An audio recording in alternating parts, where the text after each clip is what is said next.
All right, welcome to our holiday survival guide.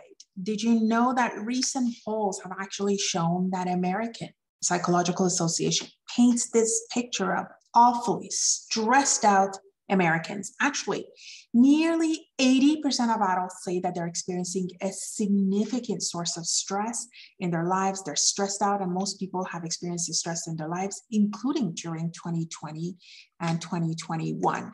So, have been some common stresses that they've been talking about? Well, some have been experiencing a financial crunch, which during this holiday season comes as no surprise.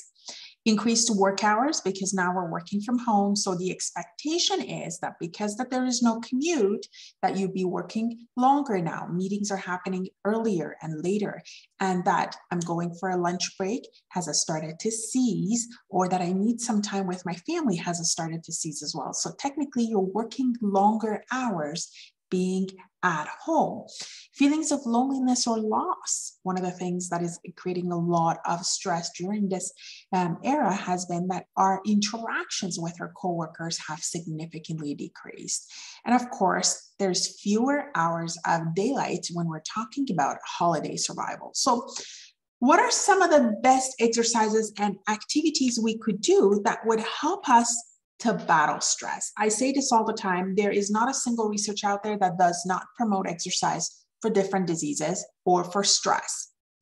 And increasingly, it's clear that excessive stress can take its toll on our body. So thankfully, one of the best approaches to help break the stress cycle is exercise. It's something that is readily available for all of us.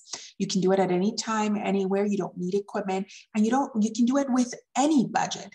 A walk simply outside during lunchtime is exercise. Yoga that you could do on YouTube, tons of free yoga. There's tons of free exercise videos on YouTube that you could do. So it's available anytime, anywhere, but you have to be specific with when you're starting it and when you're finishing it. So it has to be something like this. I am going to exercise at 12 p.m. every day. Once I close my laptop, I will start exercising. Or I am going to I'm going to go for a walk at 12 o'clock every day. At 12 o'clock, I'm going to close my laptop, shut off from the computer, go put my running shoes on, and I start exercising.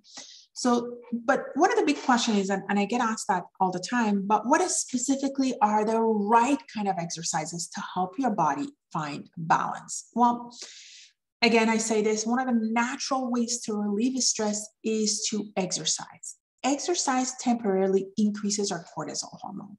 Cortisol is our stress hormone.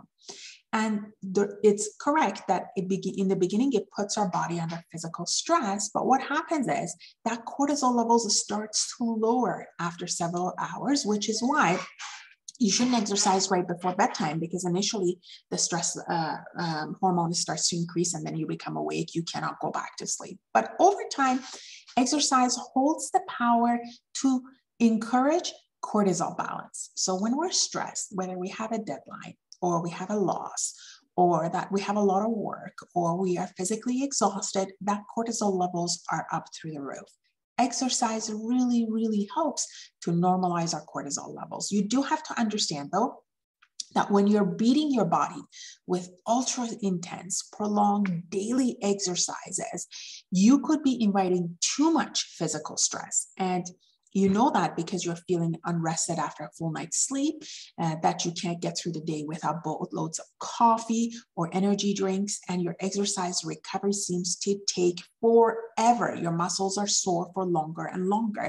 So that is a sign that you're overtrained and you need to work more gentle workouts into your workout mix, or you need to decrease the number of workouts that you're doing.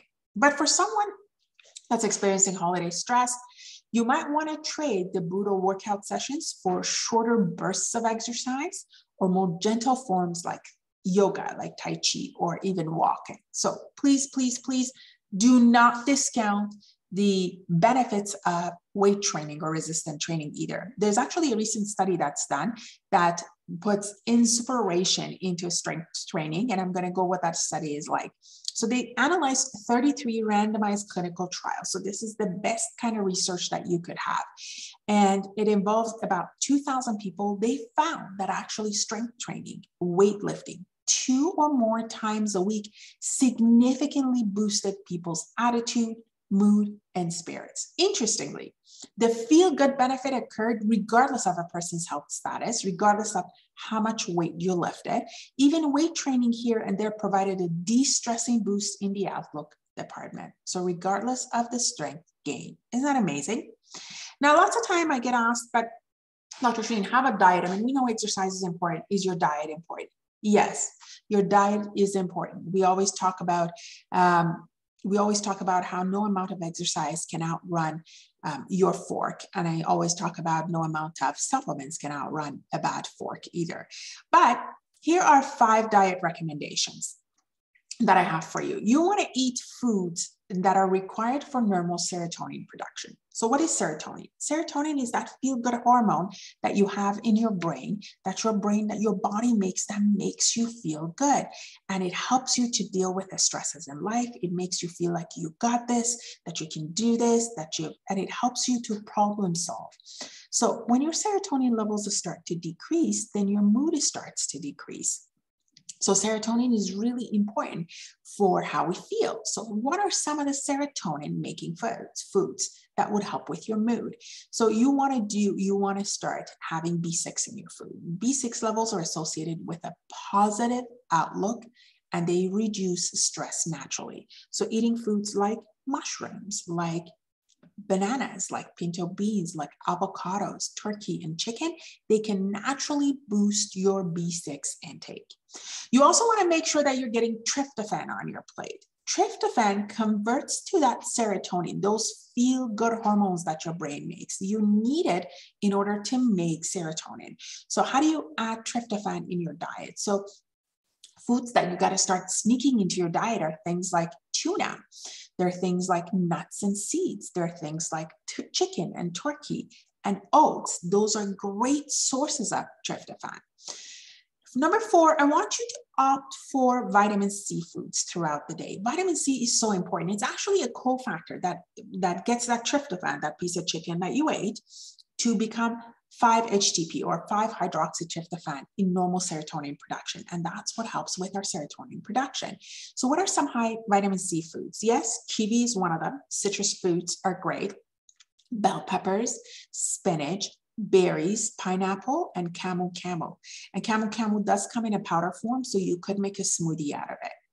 And number 5, you want to get some calm promoting staples on your grocery list. So to promote calmness and a positive outlook throughout your diet, you want to aim for foods that contain magnesium. These are things like dark chocolate. Chocolate is actually good for you. Cooked Swiss chard and spinach are great sources of magnesium. So are cashews, so are sunflower seeds, so are almonds and almond butter and pumpkin seeds. And so those are some of the things that you could do as far as nutrition is concerned. Now, I always get asked this question: is there a supplement I could take that that gives me all of this? I'm going to say no. There is no great supplement, although I do believe in supplementation, but no great supplement here is going to outrun a bad fork. But here are some of your best recommendations for stress and as part of your holiday survival guide. So most of us don't want to survive the holidays. I get that. We want to actually thrive. We want to have fun. We want to have energy. And there are some effortlessly working supplements that are best suited for this time. Number 1 is ashwagandha. Ashwagandha really helps to reduce the stress and it helps to promote a positive mindset. So if you find that your stress levels and mindsets are out of balance during the holidays, you're not alone. A lot of people feel like that. And ashwagandha really helps to reduce the stress. It helps to promote a positive mindset as well as support healthy energy levels. You can find them in it's an adaptogen. You can find them in homeopathy tonics. Collagen is actually great. You can whip up a special sleep supporting chai in seconds to provide your body with a calming magnesium. You can put some collagen in there. This actually not only makes your skin and hair and nails beautiful, but it also really promotes sleep. You can do some stress targeting probiotics for an added layer of support. So everybody knows that the gut and the brain connection exhibits a really it's a huge importance. And as research is getting on, we're more and more understanding how important gut is, which is why how important your diet is and how important your nervous system is in how your diet and your gut works. But there are a lot of probiotics options out there. You want something that we call soil-based organism probiotics. Because they contain survivable probiotic strains that naturally survive the heat, the bile, the stomach acid inside of our body. And number 4 is a very rounded multi to fill in nutritional gaps. So you want to be sure to take a high quality multivitamin every morning after brushing your teeth and eating something that you want to deliver, that it helps you to get the B vitamins and other nutrients that your body needs. So you can survive the holidays, and yes, you can thrive in the holidays. So happy holidays for you. And I hope that this is stress relieving talk helped to give you some incentive and some information, but more importantly, to inspire you to be able to be the best version of yourself. So thank you for listening to the Talk with a Doc. This is Dr. Shireen Banakdar. Remember who you are, and God bless.